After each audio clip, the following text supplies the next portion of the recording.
You wake up. Not in your own bed, obviously. That would be too convenient. No, you wake up on a flea-infested straw mattress in a damp 12th century monastery. It smells like feet. Ancient, generational feet. Feet that have never seen a sock, or soap, or dignity. The stone walls are sweating. Or maybe that's just you. Either way, it's cold. And damp. And your pillow, if you can even call that burlap sack stuffed with hay a pillow, smells vaguely of wet goat. You try to sit up, but your back has already filed a complaint. You stretch, and something crunches. Maybe it's your spine. Maybe it's a rat under the mattress. You don't really care. Your joints make noises like an old church door, and your ankles crack with a kind of religious finality. You've been sleeping on the medieval equivalent of concrete and regret, and it's finally catching up. It's early morning, probably around 4 a.m., because why would anyone in the Middle Ages have the decency to sleep in? The bell is already ringing. Not a cute little ding-ding like a hotel concierge. No, this is a deep, echoing, soul-reverberating bong that tells your body it's time to stop pretending rest was ever an option. As you stagger to your feet, rubbing your eyes with hands that smell faintly of last night's lentil gruel, you notice a peculiar object sitting on a wooden shelf near the door. It's a box. Gilded, dust-covered, and locked with the kind of tiny, dramatic padlock that screams someone probably died for this. The monks call it the reliquary. It holds something holy, or supposedly holy, or just, bone fragments. So before you get too cozy again, take a moment to like the video and subscribe, but only if you genuinely enjoy what we do here. I don't ask much. Just the mildest gesture of appreciation to feed the algorithm gods and keep this slow-moving time machine going. Drop a comment and tell me where you're tuning in from and what time it is. I love seeing whether you're trying to fall asleep at 9 p.m. or fully giving up at 3:47 a.m. with a glass of warm oat milk and 2 pillows of despair. Now, back to the reliquary. You approach it with the kind of reverence reserved for cursed objects and things that might explode if you open them wrong. A fellow monk, let's call him Brother Jeffrey, because of course his name is Jeffrey, explains that inside the reliquary is the toenail of Saint Benedict. Yes, you heard that right. A toenail. Just one. Not even the whole toe. Not a foot. A toenail. The monks believe it has healing properties. Or maybe it glows in the dark. You're not really sure. Brother Jeffrey looks at it with a kind of longing normally reserved for lottery tickets and unrequited love. He says the toenail once cured a case of boils on someone's face. You nod politely. You don't want to disrespect Jeffrey. He's the type who fasts 14 days straight and then judges you for using salt. This little relic, this toenail of miraculous origin, is a very big deal. Pilgrims come from all over Europe to gaze upon it, to touch the box, to cry near it. Some bring money. Others bring bread. A few bring whatever's left of their faith and hope to trade it in for a miracle or, at the very least, a less infected leg wound. And this is just the beginning. See, in the Middle Ages, relics weren't just religious objects. They were holy marketing strategies. Sacred souvenirs. Saintly flexes. Imagine if Taylor Swift's concert tickets could cure blindness. That's how relics worked.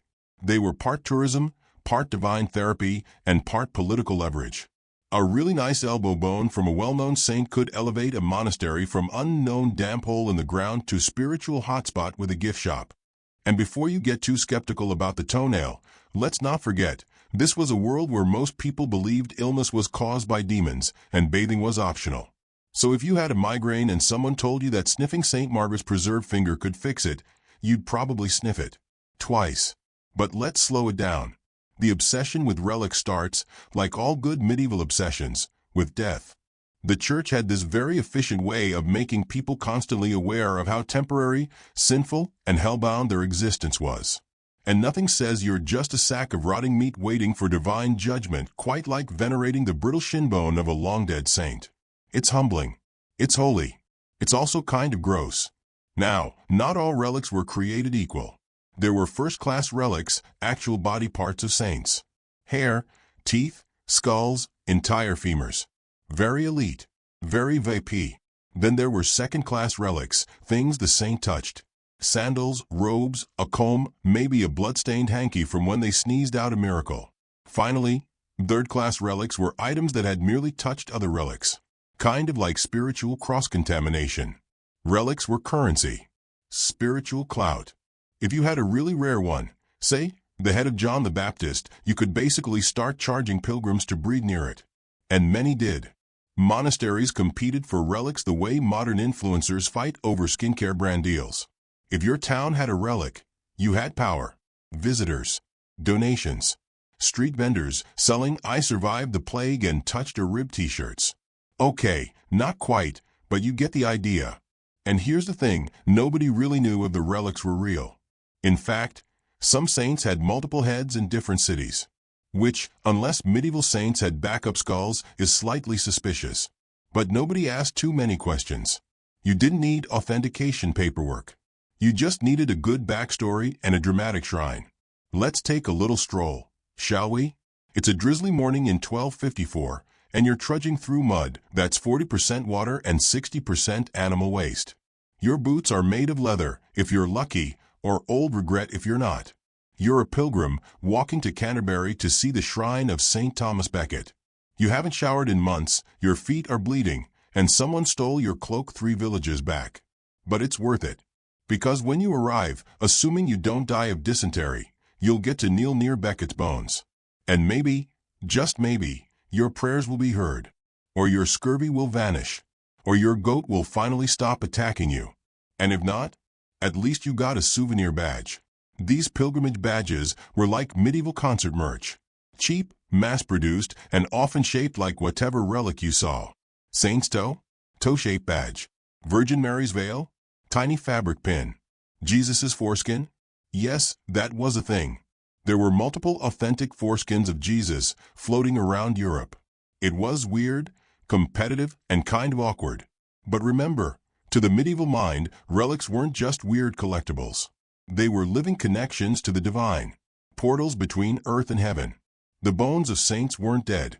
They were actively interceding, whispering your prayers to God like divine customer service agents. Sometimes they even performed miracles from beyond the grave.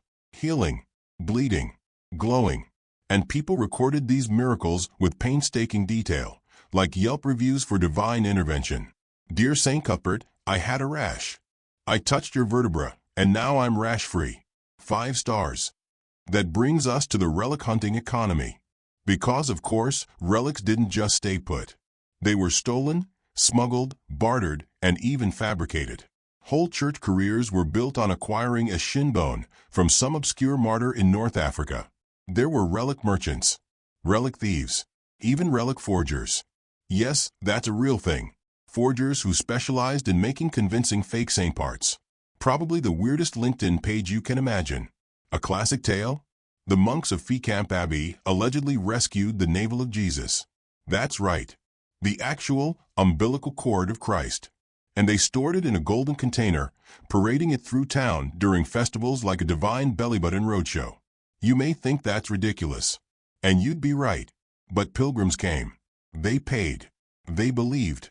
This obsession was encouraged, of course, by the church, by nobles, by anyone who had something to gain from having a miracle-attracting finger bone under their altar. And so, the arms race of relic acquisition exploded. Literally in some cases. There are recorded battles between churches fighting over who gets to keep the saint's skull. That's right. Religious war brought to you by bones.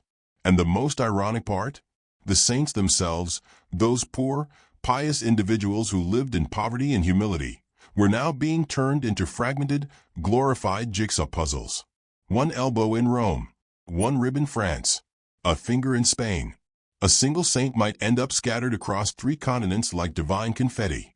So as you sit back and hopefully begin to drift off under your scratchy medieval blanket, wool, unwashed, suspiciously damp, remember this: you live in a world where people once walked 500 miles to kiss a tooth, where fingernails were sacred, where bloodstains were collected like baseball cards, and where salvation, quite literally, might just come in a box. Now, take a slow breath. The bells have stopped ringing. Brother Geoffrey is whispering Latin somewhere in the distance.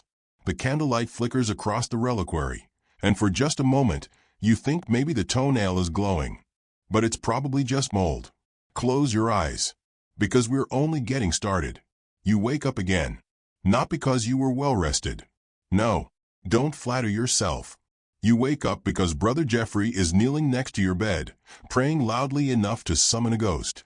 His breath smells faintly of fermented turnips, and he's been whispering a Latin chant that roughly translates to, "Dear Lord, forgive this idiot sleeper for oversleeping morning prayers." It's still dark outside. Of course. The concept of time is mostly irrelevant when the only things marking it are bells, roosters, and the occasional hallucination from dehydration. You shuffle to the main chapel. It's cold. The kind of cold that lives inside your bones like a tenant who refuses to pay rent. The stone floor is aggressively unfriendly. You kneel on it anyway, because that's what you do. You kneel. You chant. You think about how your knees are slowly turning into gravel. And then the abbot arrives. His robes are thick, embroidered, and smug. He announces, to great excitement, that a new relic has arrived. Gasps. Actual gasps. Someone faints. You're not sure if it's from joy or anemia. Today's relic? A fragment of the true cross. Yes, the true cross. The one Jesus supposedly died on. Now, you may be thinking, didn't we already have 16 pieces of the true cross in 7 other churches? And the answer is, yes. Of course we did. Because medieval math wasn't great, but medieval marketing was excellent. The idea of a new relic arriving is a big deal. It means prestige. Pilgrims. Donations. Merchandising. Local honey sales go through the roof. Inns fill up. Soup recipes are stolen. It's chaos, but the pious kind. The abbot presents the fragment in a golden cruciform case. It's dramatic. Candlelight flickers off the gold. You lean forward. Your eyes water from the incense. And there it is, a splinter. A tiny, unimpressive wooden shard nestled on a bed of crimson silk. It looks like it came from a 4th-grade woodworking accident. But this is no ordinary twig. This is sacred lumber. Blessed bark. Allegedly. You're told to venerate it. You bow. You whisper a prayer that mostly involves asking to not die of dysentery. Someone next to you is weeping. Another guy is just licking the reliquary. You try to ignore that. Relics like the True Cross were the medieval equivalent of blockbuster releases. Entire cities would shut down for processions. There'd be banners, parades, incense, and enough candle smoke to make your eyes cry involuntarily. The relic would be paraded through the streets like a celebrity, usually on a fancy gilded platform, carried by monks who probably hadn't seen daylight in weeks. This was faith. But it was also spectacle. And spectacle, in a world without Netflix, TikTok, or anxiety medication, was everything. The more famous the relic, the more elaborate the rituals. If it was a piece of the Virgin Mary's veil, choirs. If it was St. Peter's kneecap, incense for days. If it was something weird, say, the breast milk of the Virgin Mary, yes, that was a thing, you might even get a sermon explaining how this was totally normal and not creepy at all. And people believed it. Deeply. Desperately.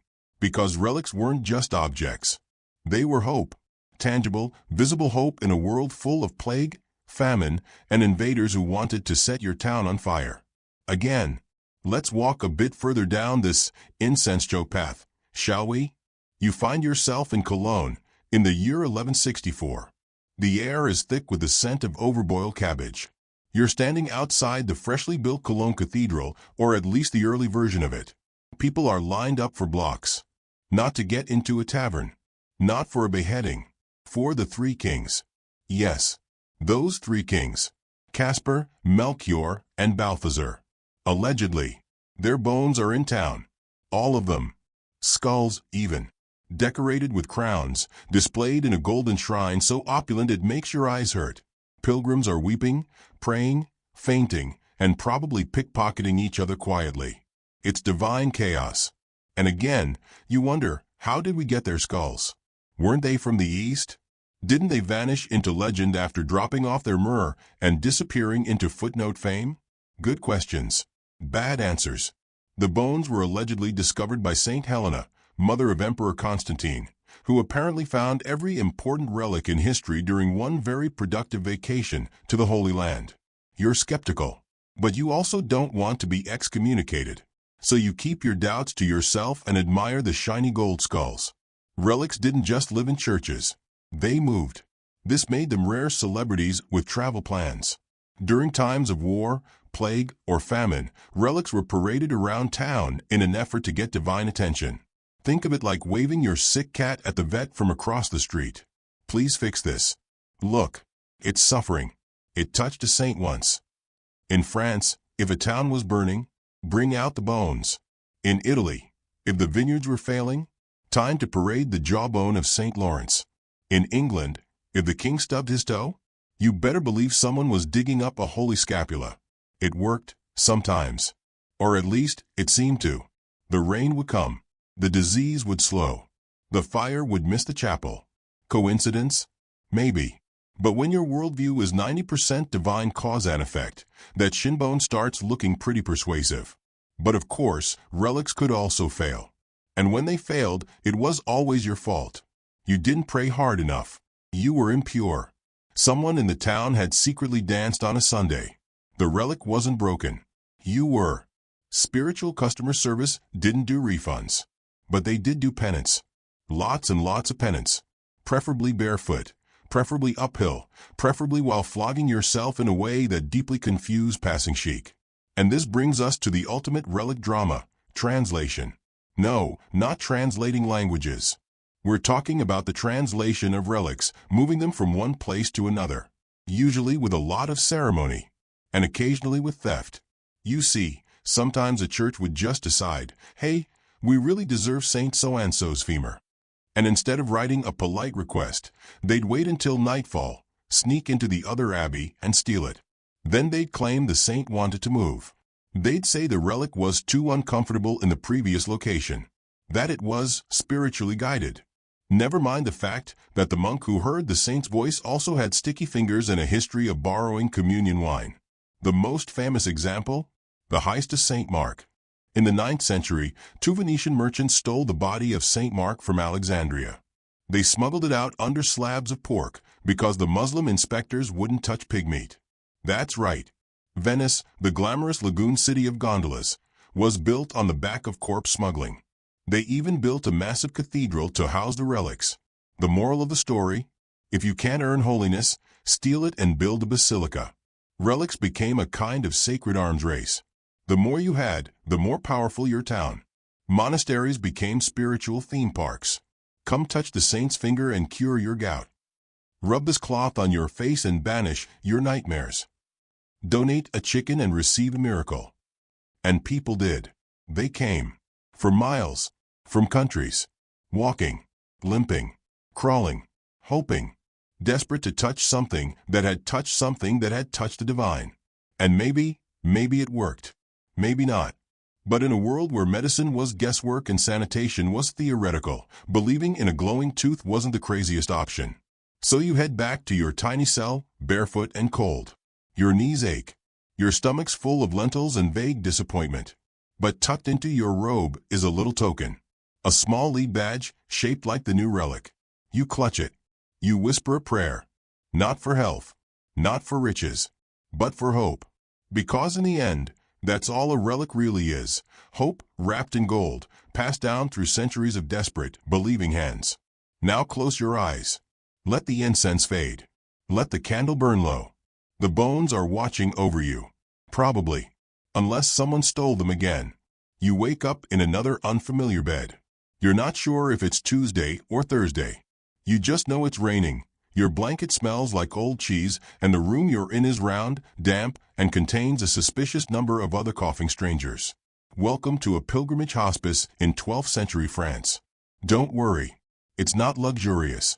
You're lying on a straw mattress, so thin it might technically qualify as a hay roomer. Your roommate is a grocer from Kent who has been loudly praying for the same ingrown toenail for 3 days. He also snores like a dying sheep. Outside, bells toll. Slowly. Melodramatically. As if the very metal is tired. Which is fitting. Because today is Relic Day. Again. You rise, stretch something that might be a spinal disc, and head out into the mist. You're in Vézelay. You think. The signs are in Latin, and so are most conversations. Your Latin is limited to Pax Vobiscum, and the phrase, is this food or punishment? The road is lined with pilgrims. Dusty. Limping. Pale. Most of them are poor. Some of them are wealthy and trying very hard not to make eye contact with the poor. Everyone is here for Mary Magdalene's bones. Yes, her bones.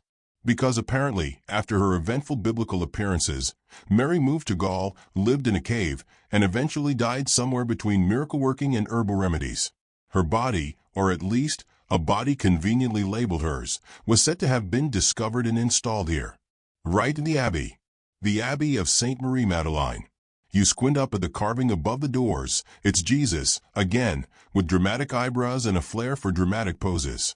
Medieval iconography really loved drama. Inside, the air is thick with incense, unwashed bodies, and fervent expectations. The monks chant. The pilgrims kneel. You stand in line behind a man who keeps muttering "Gout, be gone," like it's a spell. Eventually, you reach the shrine. A golden container, crusted with jewels the size of your regrets, containing something. No one opens it. No one dares. But they say it contains a piece of her skull. Maybe. Possibly. You kneel. You touch the glass. It's cold.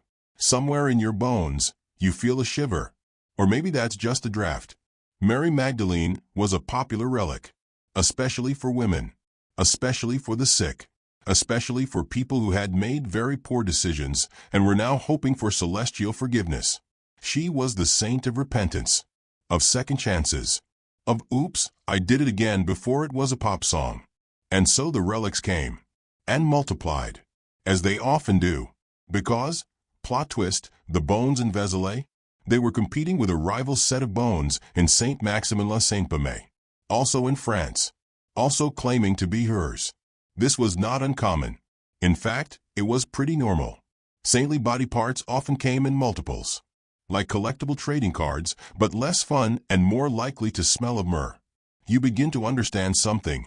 Here in this cathedral of contradictions, the more relics a place had, the more pilgrims it drew. And the more pilgrims, the more money. Faith was the product. Relics were the branding. Let's take a detour. Your feet hurt anyway. You arrive in Canterbury. Yes, that Canterbury. England, land of rain, wool, and angry poets. The year is 1174. The scene? A new cathedral rising from the ashes of the old. Why? Because of Thomas Becket, of course. He was murdered. In the cathedral. By knights. Allegedly under orders from King Henry II. Becket's bloodied clothes were collected. His bones were carefully interred. And almost immediately, miracles started happening. Blind men saw. The lame walked. Someone's eczema disappeared. It was chaos. Holy chaos. Soon, Canterbury became the pilgrimage destination in England. And Thomas Becket? He became a superstar. People bought tiny ampoules filled with his blood. Or water that had touched his tomb. Or pieces of cloth that had briefly visited his shrine. It didn't matter what it was, as long as it had contact, however brief, with the sacred. And that's another relic rule, contact relics. If a cloth touched a bone, it became holy. If a vial touched a saint's tomb, it became holy. If your cousin sneezed near the reliquary and you caught it in a hanky, maybe holy, depending on your PR team. Relics were contagious, in a good way, like spiritual glitter. One touch, and now you could cure boils. Or at least make someone believe they could. But even as the crowds flocked, doubt crept in. Some clergy weren't thrilled with the relic mania. They worried it distracted from the teachings of the church. That it was just consumerism in cassocks. Others fully embraced it. Because let's face it, relics paid the bills. A well-timed miracle could fund a chapel. A spectacular procession might fund an entire monastery. And besides, who were they to question divine choices? If God wanted to heal someone's foot because they kissed a finger bone wrapped in silk, who were they to complain? So you keep walking. Through towns. Across fields. Through rain and wind and occasionally snow, because medieval weather had no chill. You pass other pilgrims. A woman crawling on her knees. A knight with one arm and a whole lot of guilt. A group of children singing songs about St. Nicholas. Yes, that Nicholas. Pre-Santa. Post-miracle. They're all chasing relics. Hope. Healing.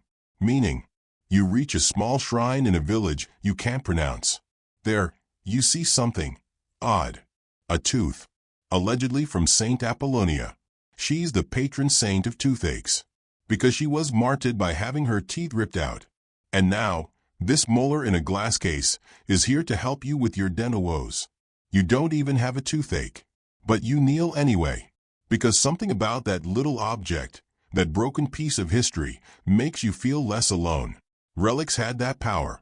Whether they were real or fake or somewhere in between, they offered a sense of closeness to the divine, to the past, to each other. And maybe that's what you've been looking for this whole time. You lie down that night under the stars. Your feet are bleeding.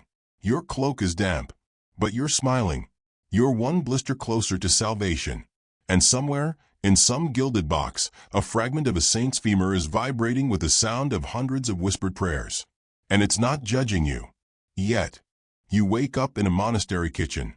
Not because you're a monk, but because you may have passed out there last night. It's warm, smells like onions and beeswax, and a mouse is investigating your sandal like it owes it money. Your host is Brother Milo, who looks like he's been awake since Charlemagne's coronation. He's also got a secret. He leads you down into a hidden storeroom, behind the wine cellar. The walls drip with moisture. The ceiling is low enough to encourage humility, or at least head injuries. And there, by torchlight, he shows you the prize, a new relic, freshly acquired, still warm with scandal. It's a finger, in a velvet pouch, attached to a story so implausible it must be holy. You stare at it. It stares back. Metaphorically. St. Bartholomew's index finger, he says proudly, as if he carved it himself. Retrieved from an abbey in Burgundy. Quietly. Retrieved is doing a lot of work here. You're beginning to suspect this wasn't exactly authorized. Here's the thing, relic theft was normal. Common. Almost expected. They had a name for it, furta sacra. Sacred theft. And the logic went like this: if you stole a relic and got away with it, it meant the saint wanted to be with you. If you tripped, got caught, or burst into flames, well, then you probably misread the divine vibes. So, congratulations. You're now an accomplice in a sacred felony. Brother Milo assures you it's fine. The saint will let them know if he's unhappy, probably through a minor miracle, or an outbreak of hives. Relics move constantly like this. Not just across towns, but across continents. And always with a story attached. It washed up on shore. It was hidden in a vision. It called out to us from inside a wall. Which brings us to our next scene, Constantinople. The year is 1204. You're not ready for this one. You're not dressed for it, either. You're standing in the middle of a city being ransacked. Fires roar. Statues are beheaded. Horses trot through sacred courtyards. And you're watching as dozens of crusaders, including some who can't even spell Bible, plunder the holiest city in Christendom. The Fourth Crusade was supposed to go to Egypt. But someone got lost, someone else got greedy, and suddenly they were in Constantinople, stealing relics like they were at a Black Friday sale in a cathedral. Golden chalices, bejeweled icons, the alleged arm of St. James, half a dozen pieces of the true cross, a toenail that might have once belonged to St. Catherine or possibly her cat. This moment changed everything. Western Europe became rich in relics. Suddenly, every church in Venice, Paris, or Cologne had something just acquired from Constantinople. Saintly bits were redistributed like divine party favors. And no one could stop them. Because who were you going to report this to? The Pope? He probably already had 3 relics in his personal sock drawer by now. So yes, a lot of relics were stolen. But many were also faked. You're walking through a dusty market in Naples now. It's late afternoon. The fish smell is omnipresent. So is disappointment. And there, under a canvas awning, is a man selling tiny glass vials. He calls them phials of saintly blood. You lean closer. It's red. Viscous. He claims it's the blood of Saint Januarius. It liquefies on feast days. Like magic. Or maybe heat. Or maybe it's just ox blood and olive oil in a fancy jar. You nod politely and back away. He tries to upsell you a sliver of the burning bush. You decline. Forgery was a booming business, because the demand for relics far exceeded the actual supply. There were only so many saints, and only so many bones to go around. So people got creative. You want a piece of St. George's dragon? No problem. You want St. Joseph's toolbox? He's a carpenter, right? Sure. We've got 6. Take your pick. Some places even sold branded relics. Pilgrim souvenirs shaped like the relic they represented, usually made of pewter, cheap lead, or disappointment. These were called pilgrim badges. Worn proudly. Like I Heart New York, but for medieval trauma. You wear yours like armor. Because what else do you have? You're hundreds of miles from home. You've walked through rain, mud, and more than one suspiciously judgmental goose. You need something to believe in. Relics were also political. Very political. Kings used them to cement power. Popes used them to justify wars. Entire towns fought legal battles over which saint's left foot belonged to whom. Take the town of Conques in France. They stole the relics of Saint Faith, literally abducted them, smuggled them out in a cart under monk's robes, and then claimed, naturally, that she wanted to be stolen, that she had appeared in a dream and said, "Please move my body. I'm tired of this town." She must have had very strong opinions about local architecture. St. Faith's new home became a pilgrimage hotspot. Miracles were reported. The local wine improved. Probably unrelated. But that's how it went. Relics were not static objects. They were active participants. You didn't just own one. You hosted it. Like a house guest who occasionally healed the blind and made your sheep multiply. Which brings us to another weird chapter of relic devotion, incorruptibility. Sometimes, a saint's body wouldn't rot. At least, not in the usual squishy, foul-smelling way. This was seen as a sign of holiness. Proof that their flesh had been so holy, even bacteria respected it. These incorrupt bodies were often displayed in glass coffins. Dressed in robes. Smiling. Wax-coated like a spooky candle collection. People would travel hundreds of miles just to see an incorrupt thumb. Or a very polite-looking skull. Some of these are still on display today. Just sitting there. Watching you. Judging your skincare routine. And then, there's the bizarre relics. The stuff that doesn't make the pamphlets. But oh, they existed. You once saw the Virgin Mary's hairbrush. A feather from the Holy Spirit, yes, a literal bird feather. Jesus's baby teeth. The foreskin of Christ. Multiple foreskins, in fact. Competing ones. That last one sparked actual theological debates in the 17th century. How many foreskins could one possibly have? Did it ascend to heaven? Could it perform miracles? Could it apply for relic status on its own? No one knew. But people had opinions. And you? You're just trying to find a decent bowl of soup. You sit by a stream that night. Your feet in the cold water. A small candle burning beside you. The stars overhead flicker like the eyes of saints who are very tired of being poked. You pull out the finger relic again. You're not sure if it's real. But you want it to be. Because the world is brutal. Short. Confusing. But maybe, just maybe, there's something sacred left in it. And if a piece of bone in a velvet pouch can help you sleep at night, that's a miracle, too. Close your eyes. The saints are watching. And probably shaking their heads. You're waking up again. You think. It's hard to tell. Your back hurts. Your legs hurt. Your soul, that packed its things and left sometime around mile 43. You're in a new city now. Another one. This one is louder. Richer. Smells more like incense and fish guts than the last few places. This is Cologne. Yes, that Cologne. Germany's shiny jewel of medieval spiritual marketing. And your poor, battered feet have brought you here for one reason. The 3 wise men. You know, the Magi. Casper, Melchior, and Balthazar. The guys with the myrrh and the camels and the vague directions. They're here. Allegedly. In a very large reliquary. This is no humble finger bone wrapped in linen. This is a gold-plated, jewel-encrusted, cathedral-funded shrine the size of a station wagon. You stagger into the cathedral. And by cathedral, we mean a Gothic skyscraper with delusions of grandeur. The nave is cavernous, like it could host a minor hurricane or two. And there at the center, under a glowing sunbeam so well-timed you suspect divine stage lighting, is the shrine of the 3 kings. Gold. So much gold it physically hurts your sinuses. It's shaped like a house. A golden, corpse-filled house. Because inside are 3 skulls. Allegedly. With crowns. You don't ask questions. You're not here to think. You're here to feel vaguely sacred and hope your bunions get healed by osmosis. You kneel. Again. That's becoming your brand. Around you, crowds whisper, weep, and try not to think about how many relics it takes to fund a cathedral like this. Because that's the secret nobody really says out loud. Relics were business. You want pilgrims? You want donations? You want prestige, influence, papal letters, stained glass? You'd better have something under glass that bleeds on cue. You see, sometime around the 12th century, relics became the medieval version of brand partnerships. You're a bishop building a cathedral? Great. Better land yourself a saint. Preferably one with name recognition. Don't bring in Saint Bob the mildly virtuous. No one cares. You need a hitter. A legend.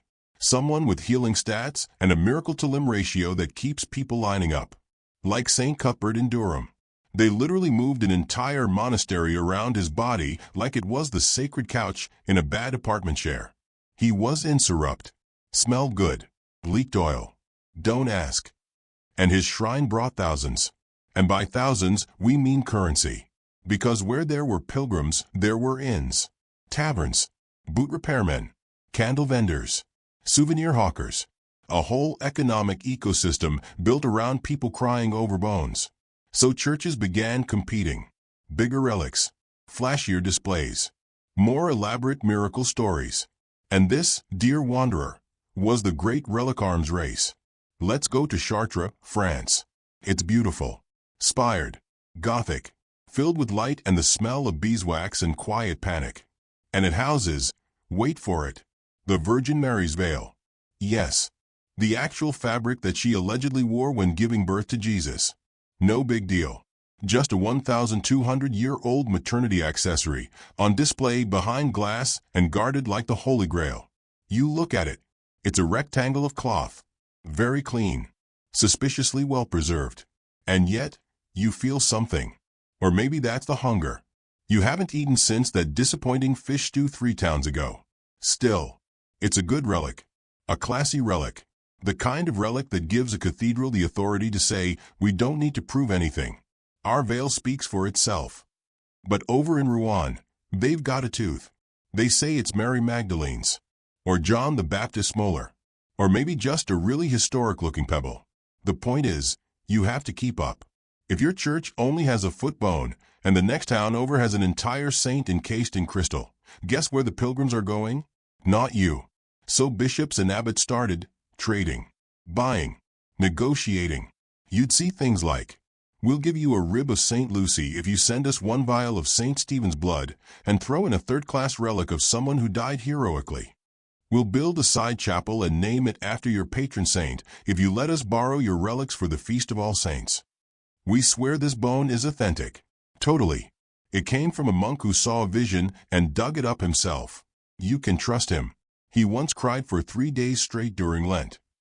Relics were treated like prized art. Except instead of painting landscapes, they cured leprosy and scared peasants into confessing. This led to some issues. You might have heard of the time St. Catherine of Siena died. Her body was being claimed by Siena, but Rome wanted a peace. So a group of her fanboys from Siena, real classy guys, stole her head. Yes, her head. They wrapped it in a bag and fled. When they were caught at the city gates, they claimed it was full of rose petals. And according to legend, the guards opened it and saw nothing but petals. They let them through. And once back home, the petals turned back into her actual face. Because saints are into theatrics. Now Catherine has a whole head shrine. Her body's somewhere else. Her fingers in a church across the sea. She's basically spiritually franchised. Other saints were even more widespread. There are something like 14 entire heads of John the Baptist floating around Europe. One of them is child-sized. Don't ask questions. Medieval logic doesn't work that way. So you're beginning to realize. Maybe it didn't matter if it was real. It mattered if people believed. Faith, after all, was the glue holding all this together. Not science.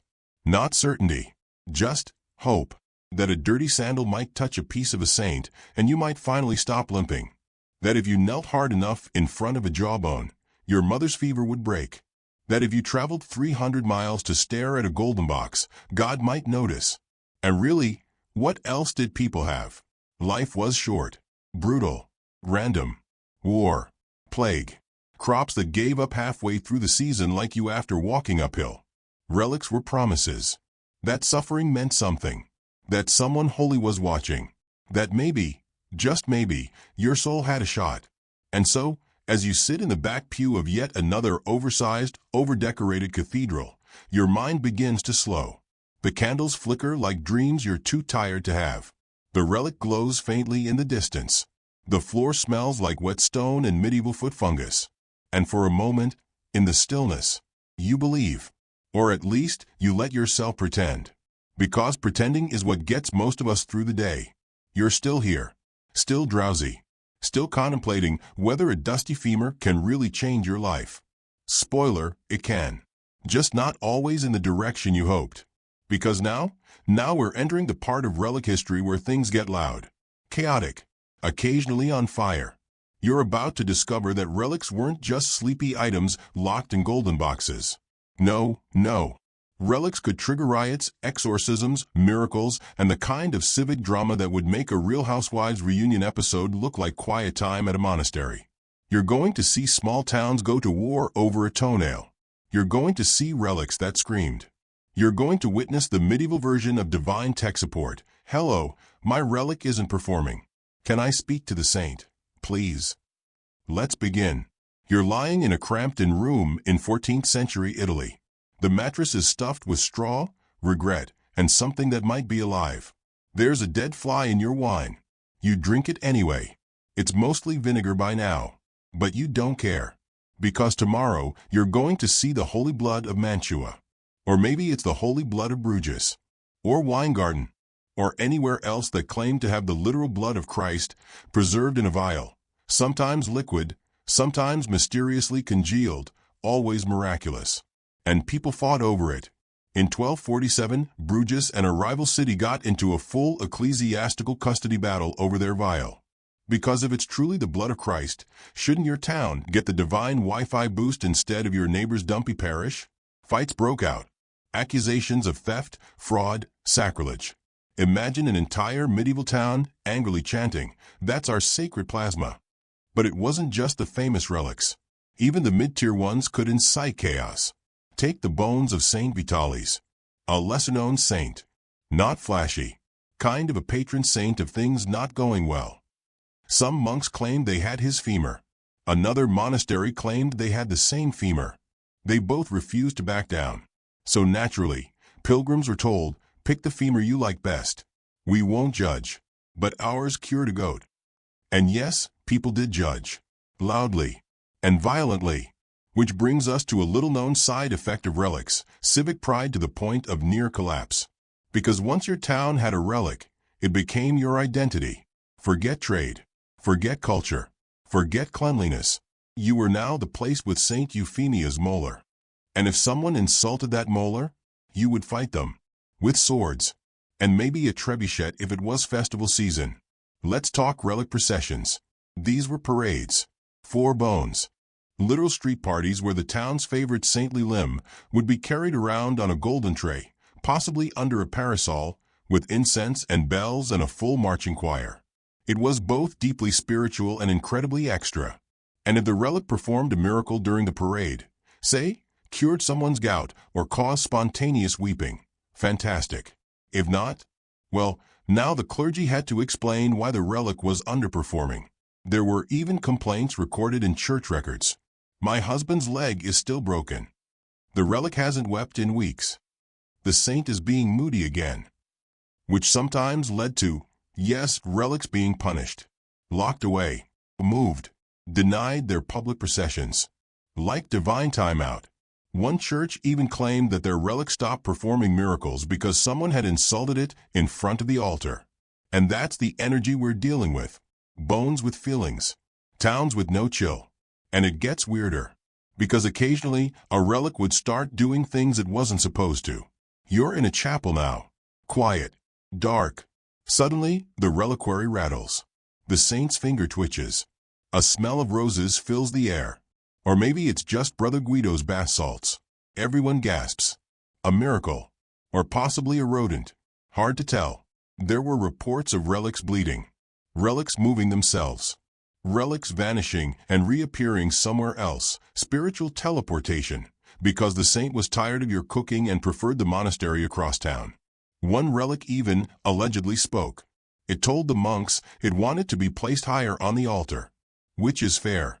No one likes a low shelf, especially if you're an insurrupt skull that's been glowing since Charlemagne. And if your relic wasn't performing, there was always the option of a good old-fashioned exorcism. Because if it wasn't doing miracles, maybe it was possessed. You've probably never watched a bishop throw holy water at a jawbone while shouting in Latin. But in this chapter, you will. Because medieval people took no chances. You might also find traveling relics. Yes, relics that went on tour. Like medieval pop stars, these saintly remains would be carried from city to drum up piety, donations, and the occasional spontaneous healing. And just like concert today, there were VIP spots, scalpers, and people fainting from emotional overload. But not everyone was excited. Sometimes, relics caused riots. Let's revisit Prague in the 14th century. A relic of Saint Wenceslas was brought out during a political crisis. People gathered. Tensions flared. Someone tripped. A torch fell. Suddenly the square was on fire and the relic was blamed for choosing sides. There were relic wars, too. Monasteries raiding each other. Nuns smuggling bones out in their sleeves. Monks disguising relics in bread loaves to sneak them across borders. If saints had been alive, they'd have filed restraining orders. Then there were relics that became weather influencers. You read that correctly. People would parade a relic through fields to ask for rain, or sunshine, or fewer locusts. And if it didn't work, the relic would be dunked in a river as punishment. Yes, they waterboard saints. Welcome to the Middle Ages. And sometimes, the relics work too well. You're in a small village in Bavaria. It's quiet. Too quiet. A relic has just arrived from a distant monastery. People line up. Miracles happen. A blind girl sees. A dying one sits up and asks for beer. A cow gives birth to twins. Great, right? Except now the next town over is furious. They want the relic. They claim the saint belonged to them first. And thus begins a full-on legal battle involving bishops, papal letters, and, at one point, a fistfight between two monks in a bakery. The saint's remains were eventually split in half. Yes, they negotiated custody, alternating feast days, shared revenues, like divorced parents trying to co-raise a femur. And you're just trying to sleep in a world where a toenail can cause international diplomatic incidents. But through all the chaos, through all the smoke and chanting and legal relic smuggling, one thing stayed constant. People believed. They believed that miracles were possible. They believed that holiness could linger in bone and cloth and hair and blood. They believed that saints could still listen, still care, still intervene. And that belief shaped cities, wars, architecture, and yes, your dreams tonight. As you lie down beside the relic of St. Gervas's pinky toe, yes, that's your bedmate tonight, you finally let your body relax. The air is cool. The stone floor beneath your straw mattress hums faintly with the echoes of 1,000 whispered prayers. You sleep in the company of saints, and thieves, and miracle hunters, and whatever spiritual bacteria lives on that 800-year-old jawbone. You wake up with a jolt. The straw mattress under you is slightly damp. Why? That's a question you don't ask anymore. Dampness is a fact of medieval life. Like fleas. Or God watching you while you pee in a wooden bucket. Your eyelids are crusty. Your feet are swollen. Your dreams were full of glowing bones and saints with suspiciously perfect teeth. You're still on pilgrimage. Still chasing relics. And today, you've arrived at a shrine town. Which is, to put it gently, the medieval version of Disneyland, if Disneyland were run entirely by monks, smelled like sheep tallow, and had a high risk of bubonic plague. Welcome to Canterbury. Yes, that Canterbury. With the tales and the cathedral and the martyr who bled all over the floor like a pious piñata. You squint toward the center of town. Towering stone walls. Spires like fingers poking God in the ribs. Bells tolling in what you assume is Latin Morse code for, give us your money. This, dear sleep-deprived soul, is the shrine of St. Thomas Becket. Who was he? Well, imagine your best friend stabs you in the back. Now imagine that friend is the King of England. Thomas Becket was the Archbishop of Canterbury. Henry II was his royal bestie turned frenemy. Things got tense. Words were exchanged. Excommunications were threatened.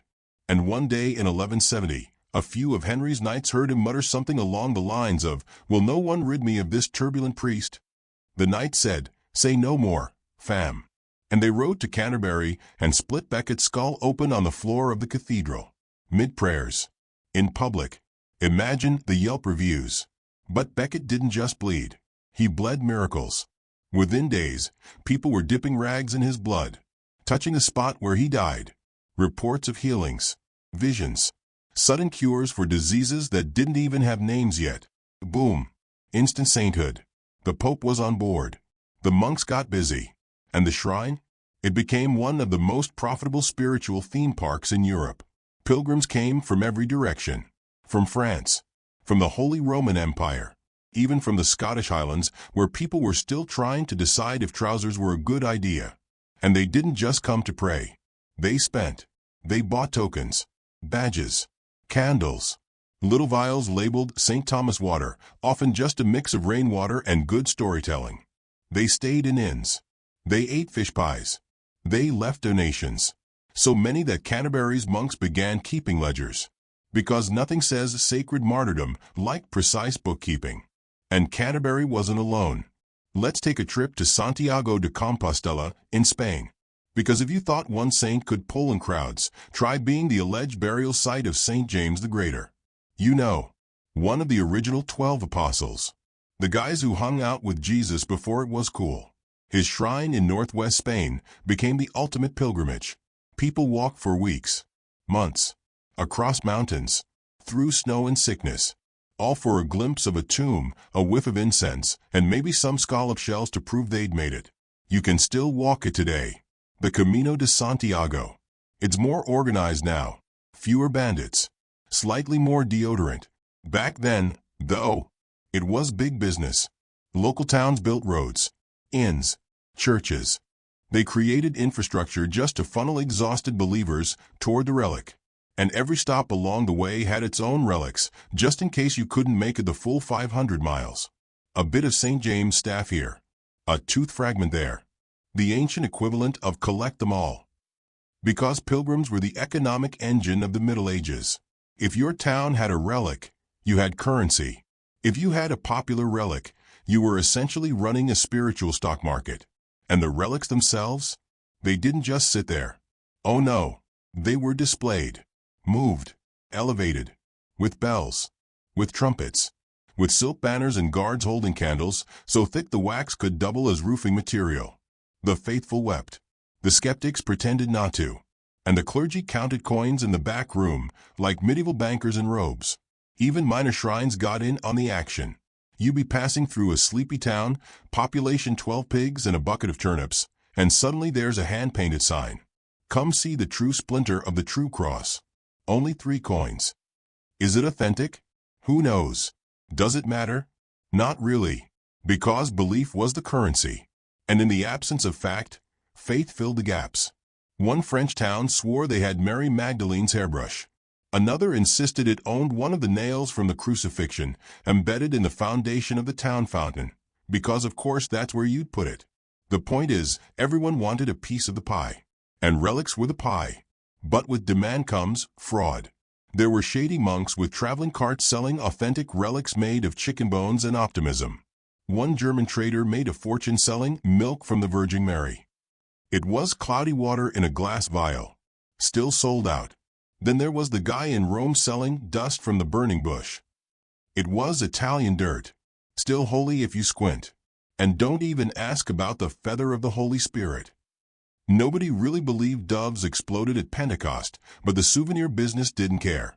Some shrines were even licensed franchises. A bishop might say, "Okay, you can't have the whole arm of Saint Scholastica, but we'll give you 1 finger and a certificate of authenticity." Which meant multiple towns might have relics from the same saint, each claiming to have the real miracle-working part. You, the poor pilgrim, didn't ask too many questions. You just limped up to the altar, knelt, and hoped something changed. Because relic tourism wasn't about logic. It was about hope. the hope that your disease might lift, that your child might survive, that your sins might weigh less on the cosmic scales. It was about feeling like you were part of something, a system, a story, even if the roads were muddy, even if the shrines smelled like frankincense and disappointment. And sure, the relic might just be a rabbit bone some enterprising monk painted gold. But it worked, didn't it? You feel calmer now, don't you? A little lighter, a little more tired. Maybe you're picturing yourself in a candlelit chapel, surrounded by velvet curtains, whispering your worries to a piece of cloth said to have wiped Christ's face. And maybe, just maybe, you feel like you've been heard. That's the thing about relics. Real or not, they were always listening. You wake up in a stone chamber. It's not yours. Nothing medieval is yours. Ownership is a modern luxury. Like antibiotics, dental care, or food that hasn't been pickled for 5 months and whispered to by a priest. This chamber smells like wax, must, and the type of ambition that only grows in bishops who think their bishopness should extend at least 3 counties further. Your back aches from sleeping on a stone floor. Why a stone floor? Because someone decided holy objects needed guarding, and you, by virtue of being alive, poor, and vaguely loyal, were recruited for the job. Congratulations. You're a relic guard now. And your charge? A splinter of the true cross, so potent that wars have started over less. No pressure. Today, dear sleeper, we take a little detour from broken pilgrim sandals and overpriced miracle badges. Tonight, we look at relics as political weapons, the nuclear arsenal of the Middle Ages. Yes, these dusty bones and frayed sandals weren't just spiritual comfort food for the masses. To rulers, monarchs, popes, and power-hungry archbishops, relics were leverage. If faith is a flame, relics were the gasoline. And medieval rulers? They were all holding matches. Let's start, calmly, with Charlemagne. Ah yes, Charles the Great. The man who tried to rebuild the Roman Empire with extra frankincense and significantly worse plumbing. Charlemagne was obsessed with relics. Like, hoarder-level obsessed. He didn't just collect them. He stockpiled them like a doomsday prepper.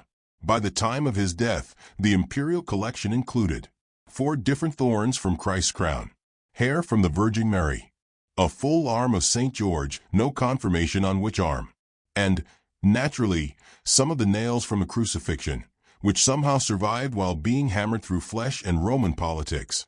But Charlemagne wasn't being sentimental. Oh no. He used relics to establish legitimacy. If you're going to call yourself the Holy Roman Emperor, even though the actual Romans have been gone for centuries and you're essentially just a Frenchman with good branding, you'd better have some sacred backing. So Charlemagne built grand cathedrals, planted relics in them like seeds, and waited as towns grew around them like vines. Because when you control a relic, you control the pilgrims.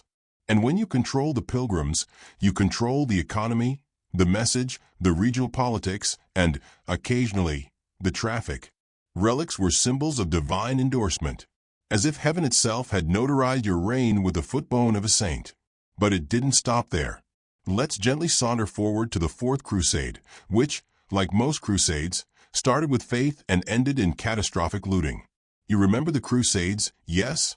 Those sun-drenched expeditions where armored Europeans decided to liberate the Holy Land by bleeding on every road between here and Jerusalem? Well, in 1204, during the Fourth Crusade, our brave warriors got a little distracted and accidentally sacked Constantinople, the capital of the Byzantine Empire. Oops. And boy, did they steal everything. Gold, manuscripts, statues. But most importantly, relics. Lots and lots of relics. We're talking about things like the crown of thorns itself, pieces of the true cross, veils, bones, toes, shrouds, you name it, they found it, kissed it, and shoved it into a saddlebag. These items were hauled back west, paraded through cities, and deposited in churches like spoils of war. Paris got the crown of thorns, which King Louis IX promptly used to justify building Sainte-Chapelle, a Gothic chapel so fancy it looks like stained glass and hubris had a baby. These relics didn't just inspire awe. They sent a message. We may not have won the crusade, but we brought back God's leftovers. And in medieval logic, that was almost the same thing. Rulers used relics to threaten, negotiate, and flex. For instance, in times of war or natural disaster, you might take a relic out for a spin. Literally, the relic would be paraded through the streets. Priests in robes, children with flowers, incense thick enough to stun a goat. The people would fall to their knees. Rain might fall. Enemies might retreat. Or, if nothing else, the smell of devotion would temporarily overpower the sewage. It was a spiritual version of waving a big stick. Let's look at Frederick Barbarossa. Red beard, bigger ego. This guy wanted power, but also legitimacy. So naturally, he arranged for the body of Charlemagne to be exhumed. Just dug him up, like a pious raccoon. Why? To declare him a saint. And more importantly, to say that his own empire, the Holy Roman one, was descended from this half-dissolved holy man. Now that's legacy branding. Popes got in on the game too. Popes, who were basically medieval CEOs of Earth, often used relics as political bargaining chips. Want support for your crusade? Send the king a relic. Need to convince some stubborn bishop to fall in line? Give him a piece of St. Peter's fingernail. Nothing says shut up and obey, like a holy hangnail. Relics were also ransom material. You think medieval warfare was about swords? Please. It was about prisoners and the sacred things you'd exchange to get them back. Some noble's son gets kidnapped. What do you offer? Gold? Land? No. You send the reliquary containing the skull of a local martyr. Temporarily, of course. With a receipt. Ideally with only minor skull damage. And then there were relics too dangerous to display. Enter the Holy Lance, the spear said to have pierced Christ's side during the crucifixion. Several versions existed, all claiming to be the spear, each guarded like it might explode. One version ended up in Vienna, locked in the imperial treasury. Why? Because people believed it granted invincibility in battle, but only to the person destined to wield it. Meaning, if the wrong guy held it, disaster would follow. And nothing says secure the relic like the possibility of divine backfire. Other relics were sealed away not for power, but for secrecy. Some monasteries buried their relics during invasions. Others hid them in caves, towers, even under latrines, because no one looks under a medieval toilet unless they have a very good reason. There are stories of entire monasteries built around a relic, only for it to be removed centuries later, revealing that, surprise, the relic had gone missing 200 years ago, and no one wanted to say anything. Because relics were reputation. If you lost one, that wasn't just bad press. That was spiritual fraud. That was divine copyright infringement. So towns lied. Clergy forged. Documents were made. Stories were invented. My lord, are you sure this is the tongue of Saint Benedict? Well, it's a tongue, and the box says Benedict on it. So, relics were so entrenched in statecraft that by the late Middle Ages, diplomats would be assigned to manage them. Imagine, ambassador of the sacred toe. Try fitting that on a business card. And still, the people believed. Because to question a relic's power was to question the entire system. Faith held it all together like spiritual duct tape. So even as relics were used for war, politics, control, the ordinary person still saw them as hope. Which is both comforting and a little depressing. Like buying a lottery ticket, knowing full well you'll lose, but enjoying the dream anyway. And that, dear wanderer of dreams and ancient dust, is how relics shape politics. Not just as sacred things, but as tools of power, used to build cities, win battles, forge alliances, and occasionally, to scare people into giving you their turnips. You pull your cloak tighter around your shoulders. The relic in its golden box gleams faintly in the torchlight. It's probably not real, but it doesn't matter, because in this world, perception is power, and nothing glows like the illusion of truth. You wake up next to a severed head. No, not your roommate. Not the guy who keeps snoring like he swallowed a church bell. A real head. Or at least something claiming to be one. It's in a jewel box. The box is gilded, velvet-lined, and smells like 300 years of incense, velvet rot, and mild theological anxiety. You, friend, are staring into the gaping, enamel-deficient smile of John the Baptist. Or a John the Baptist. Because here's the thing. Roughly half of medieval Europe claimed to own his head. Some had the full skull. Others just a face fragment.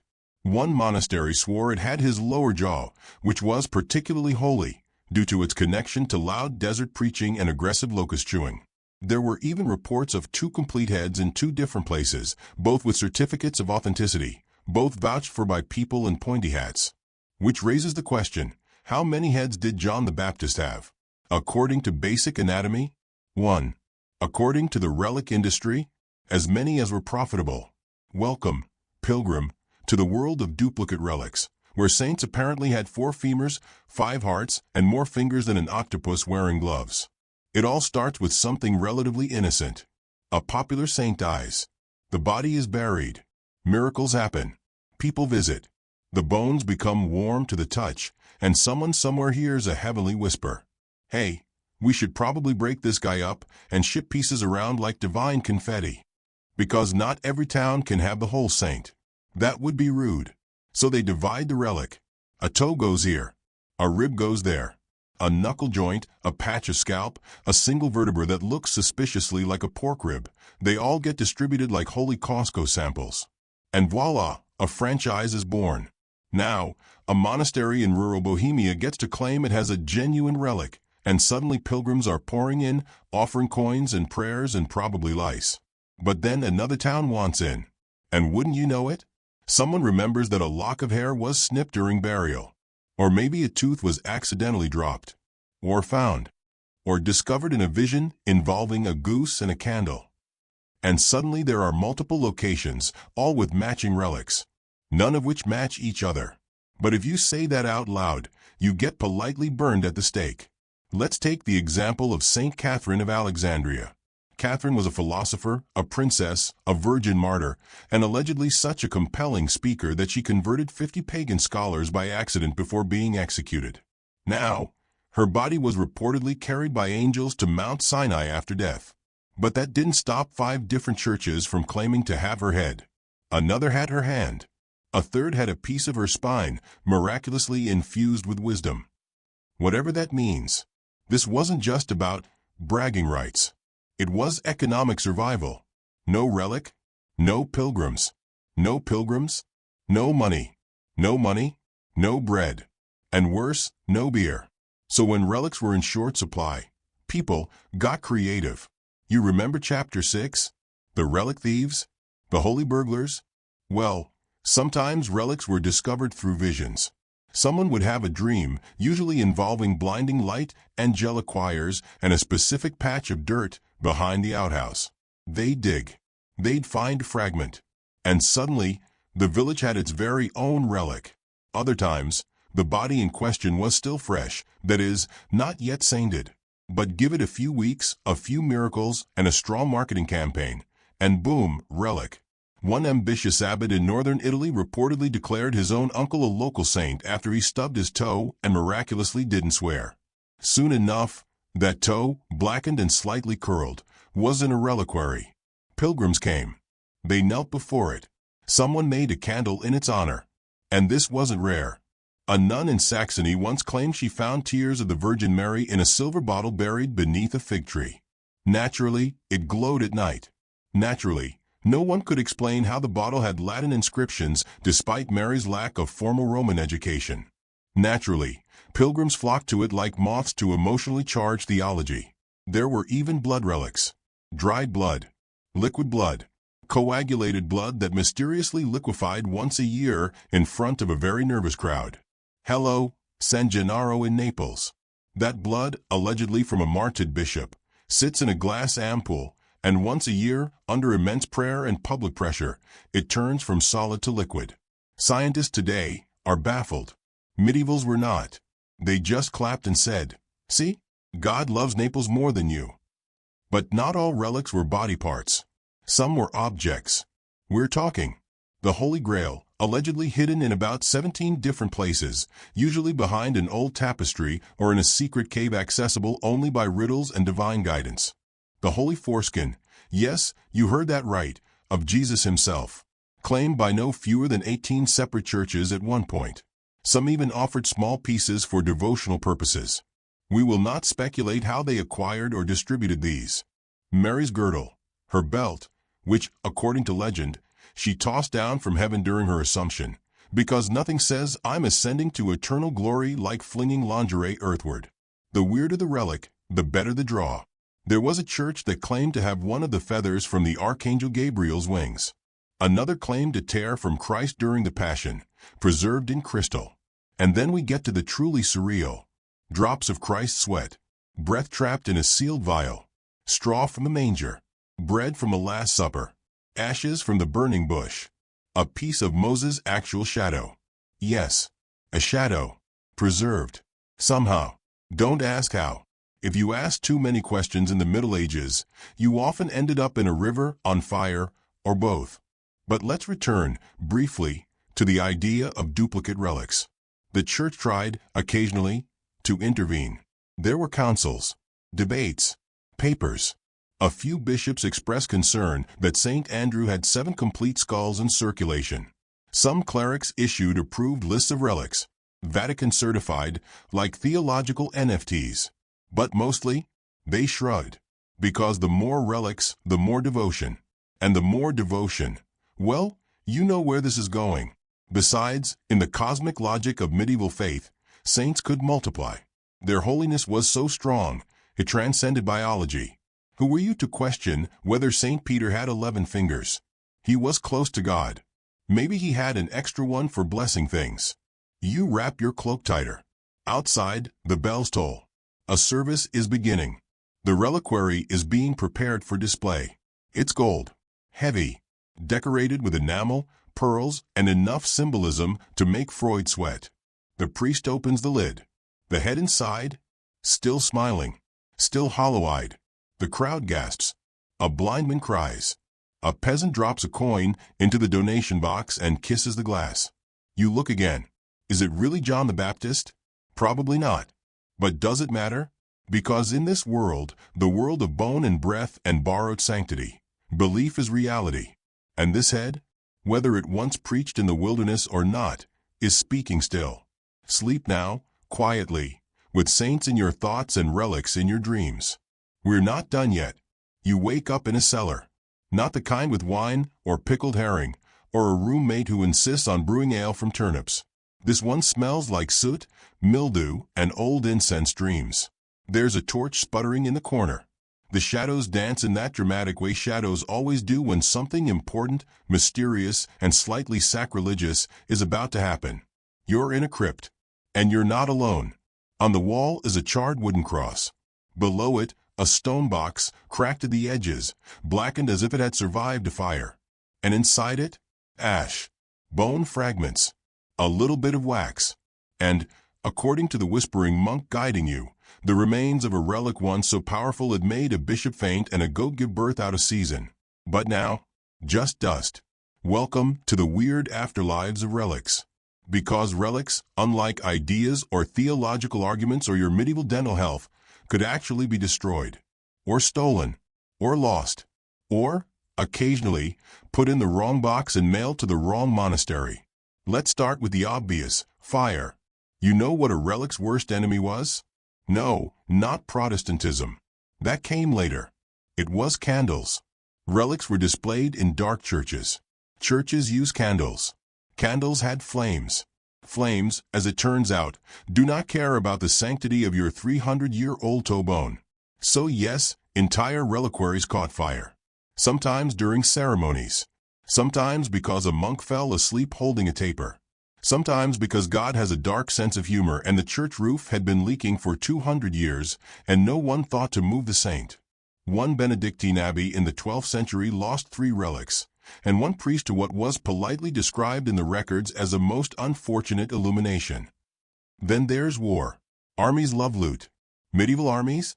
Especially. If you think gold was tempting, imagine walking into a church and seeing a bejeweled arm of a saint, covered in silver plating, emerald inlays, and a reputation for healing broken bones. You take that. You take it fast. And sometimes you chop off a little extra on the way, just in case. So relics were pillaged, stolen during sieges, smuggled across borders, ransomed, even, like holy hostages. A French knight in the 1300s reportedly took St. Martin's kneecap and demanded 2 barrels of wine and a donkey in exchange. The monks negotiated down to 1 barrel and a goat. A fair deal by medieval standards. Some relics disappeared for centuries, only to reappear in the most suspicious ways. Take the case of Saint Oswald's arm. Oswald was a Northumbrian king who became a saint after dying in battle and being disassembled by his enemies, who scattered his limbs as war trophies. As you do. His right arm was buried in a chapel, but when monks came to retrieve it years later, surprise, it was missing. 2 centuries passed. And then suddenly, a monastery in Switzerland claimed to have, you guessed it, Oswald's arm.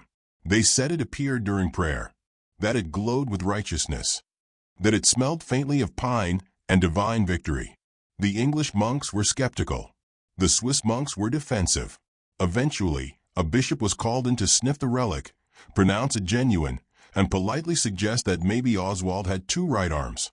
Mystery solved. But sometimes relics weren't destroyed or lost. They were buried on purpose. This happened most often when a church was under threat. Vikings, Crusaders, civil wars, or just really ambitious squirrels. So monks would dig. They'd wrap the relic in velvet, tuck it into a lead-lined box, and bury it under the altar, or in a well, or in the foundations of the vestry, where future generations would forget about it until some poor janitor in the 1800s tried to fix a pipe and found the thumb of St. Nicholas staring at him from a brick wall.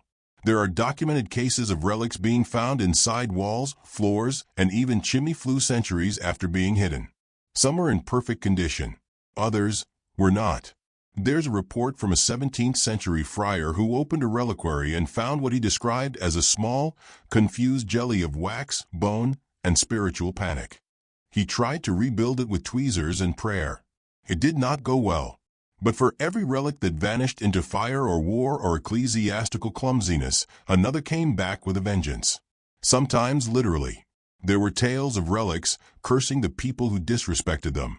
One nobleman in Bohemia reportedly threw a saint's finger bone into a lake because it smelled weird. He drowned later that week. Coincidence? Possibly. But this is medieval history. Coincidence didn't exist. Everything was a sign, especially if it involved bodily fluids or livestock misbehaving. And speaking of fluids, let's not forget the relics that refused to die. These were the ones that grew. Yes, grew. St. Cuthbert's body, upon being exhumed for relocation, was described as being perfect, flexible, and smelling like fresh herbs nearly 11 years after death. That's right. He was basically Saint Jerky, preserved by grace and a lack of humidity.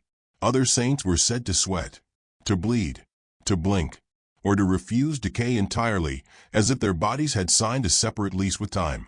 This phenomenon was called incorruptibility, and it became a huge deal. Monks would dig up a saint to relocate the bones, and instead find a full corpse, rosy-cheeked, fingers slightly curled, probably annoyed to be woken up. What did they do? Build a glass coffin, put him on display, and charge admission. But let's not end on something as mundane as bodily miracles. Let's talk relic tourism.